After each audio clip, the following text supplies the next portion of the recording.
All right, let's start with the first journal entry, that is purchase of goods. अब goods purchase करे हैं मैंने, तो मेरी आइडियली एंट्री होती है परचेजेस अकाउंट डेबिटेड टू, जो भी मेरा अगर क्रेडिट पे परचेज करा है, जैसे राम से अगर सपोज करो मैंने परचेज करे हैं ऑन क्रेडिट, तो मेरा आ जाएगा टू राम्स अकाउंट. ठीक है. और सेल मैंने करे हैं, अगर लेट से मैंने क्रेडिट पे सेल करे हैं किसको, लेट से रोहन को, तो मेरी आइडियली एंट्री आ जानी चाहिए Rohan's account debited to sales account. अगर मेरा कैश पे होता तो यहाँ पे कैश अकाउंट आ जाता, अगर कैश पे सेल किया होता तो वहां पे कैश अकाउंट आ जाता. ठीक है.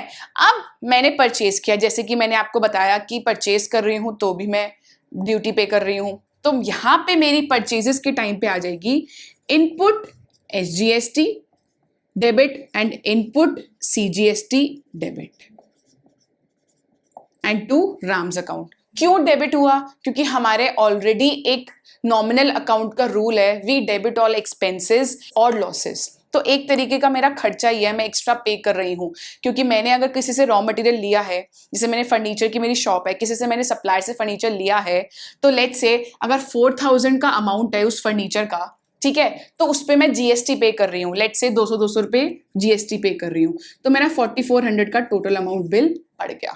तो मैंने इनपुट GST मेरे लिए एक एक्स्ट्रा एक्सपेंस है, इसलिए मैंने इसको डेबिट किया है. इनपुट क्यों लगाया? क्योंकि मैं परचेज के टाइम पे यूज कर रही हूँ. And second thing is that I have use both the GST, SGST and CGST. क्यों? क्योंकि मैं विद इन अ स्टेट कर रही हूँ. Had it been the intra state और इंटरनेशनल लेवल पे तो ये दोनों चीजें नहीं आती, सिर्फ आ जाता इनपुट IGST.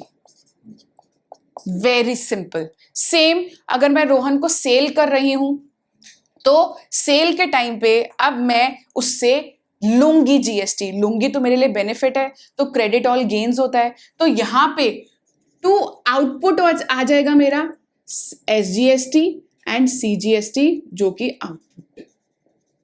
तो मेरे ये दोनों अकाउंट यहाँ पे क्रेडिट हो जाएंगे. क्यों? क्योंकि मैं यहाँ उससे एक एक्स्ट्रा अमाउंट चार्ज कर रही हूँ.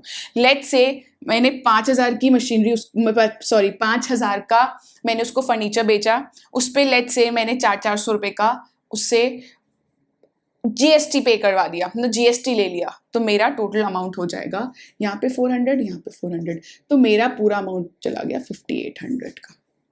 ठीक है. मैं बार बार बोल रही हूं, अब इसका गवर्नमेंट को जब मैं रिटर्न फाइल करके गवर्नमेंट को एक्चुअली में पेमेंट करूंगी गुड्स एंड सर्विस टैक्स की, वो मैं इन दोनों का डिफरेंस पे करूंगी, दैट इज 200.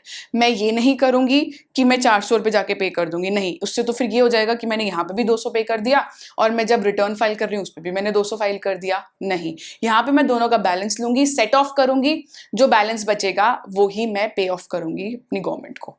सो अब बाय चांस क्या हो गया, अब जर्नल एंट्री पास कर दी मैंने जब मैंने परचेज करा, अब परचेज रिटर्न हो गया. बाय चांस राम ने बोला कि भाई अब तो एक काम, मैंने बोला कि मेरे को जो मैंने तुझसे जो लिया था माल, मैं तेरे को वो रिटर्न कर रही हूं. ठीक है.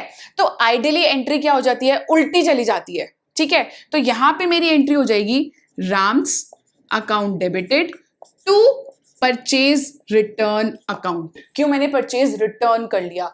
अब जो भी मैंने GST उसको पे किया था, मैं उससे वापस ले लूंगी. तो वापस ले लूंगी मतलब मेरे लिए ये एक गेन है, तो वो मेरा हो जाएगा credit to input CGST account to input SGST account. इसको तुम ऊपर नीचे लिख सकते हो, पहले SGST लिख लो या पहले CGST लिख लो, इट हार्डली मैटर्स. ठीक है. तो वहां पे जो मैंने डेबिट किया था वो मेरा अब क्रेडिट हो गया, उल्टी हो गई मेरी एंट्री. नेक्स्ट, अगर यहाँ पे सेल्स रिटर्न है तो सेम ऊपर आ जाएगा सेल्स रिटर्न अकाउंट डेबिटेड. अब जो मैंने क्रेडिट करा था वो मेरा हो जाएगा डेबिट टू रोहन्स अकाउंट. अगर कैश होता तो कैश अकाउंट आ जाता. तो मतलब यहां पे मेरे पास जो उसने पे किया था मुझे अब वापस देना पड़ रहा है, तो मैं उसको डेबिट कर दूंगी, क्योंकि ये मेरे लिए कोई गेन नहीं हो रहा, बल्कि मेरा एक नुकसान ही हो रहा है, क्योंकि वो वापस से जो उसने मुझे पे किया था जीएसटी वो वापस लेके जा रहा है। तो इसलिए मैं इसको डेबिट कर दूंगी टू नलिफाई द इफेक्ट। तो रिटर्न हो गया ना, अब सब नल, अब तो सब निल हो गई, जर्नल एंट्रीज सारी निल हो गई। परचेज जो हुआ था वो मैंने रिटर्न कर दिया, नलिफाई हो गया, और ये जो मैंने सेल किया था वो रिटर्न कर दिया, नलिफाई हो गया। तो that is how we actually make journal entries on GST. और भी होती हैं, सेट ऑफ करने की भी होती हैं, वो मैं आगे आपको बताती रहूंगी जैसे जैसे हम क्वेश्चंस करेंगे। बट बेसिक यही होता है, हम जब भी परचेज कर रहे हैं उसमें I will use the word input, and if I am selling anything I will use the word output. अगर मैं interstate कर रही हूँ I will use the word IGST. if it is happening intrastate I will use the word SGST and CGST. अगर international level पे भी हो रही है तो भी IGST कहा जाएगा। So that's all for this video. I hope आपको बेसिक क्लियर हो गया होगा कि GST आखिर होता क्या है, किस तरीके से हम बेसिक एंट्रीज पास करते हैं GST की।